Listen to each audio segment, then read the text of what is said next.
নমস্কাৰ, মোৰ নাম শ্ৰী প্ৰিয়াংশু পল্লৱ কৌশিক। মই জোনাগী সংঘ বিদ্যালয়ৰ অষ্টম শ্ৰেণীৰ ছাত্ৰ। আবৃত্তি কৰিবলগীয়া কবিতাৰ শিৰোনাম প্ৰচণ্ড ধুমুহাই প্ৰশ্ন কৰিলে মোক। কবি ডক্টৰ ভূপেন হাজৰিকা। প্ৰচণ্ড ধুমুহাই প্ৰশ্ন কৰিলে মোক, তোমাৰ প্ৰাপ্য কি কোৱা? মনৰ দুৱাৰ মেলি নিৰ্ভীকভাৱে ক'লো, তোমাৰ শক্তিখিনি দিয়া। বজ্ৰৰ গৰ্জনে বক্ষ উজাৰি ক'লে, তোমাৰ কাম্য কি কোৱা? মই ক'লো বজ্ৰ তোমাৰ শক্তিশালী উদাত্ত কণ্ঠতে দিয়া। এদিন আকাশে ক'লে, জনৈক গীতিকাৰে অকণি আকাশ দেখো মাগে, তুমি কিয় আজি বাৰু কম্পিত কণ্ঠেৰে মাগিছা সৰ্বাকাশ সত্তা?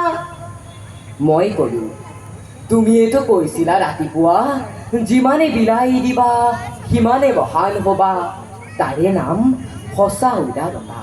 সেয়েহে আকাশ, তুমি দিব যদি খুজিছা সংকীৰ্ণতা এৰি, দিয়া অৱদান ৰূপে তোমাৰ পূৰ্ণ বিশালতা।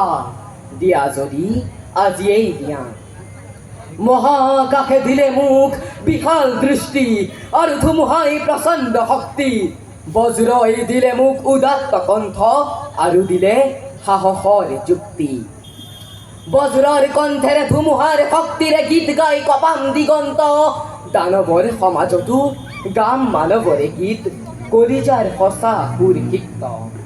মোৰ মূৰ্খ মানৱক জীৱনৰ বিদ্যুৎ কিঞ্চিতো যদি দিব পাৰোঁ, আকাশ ধুমুহা আৰু বজ্ৰক তাৰ বাবে শতবাৰ প্ৰণিপাত কৰোঁ। ধন্যবাদ।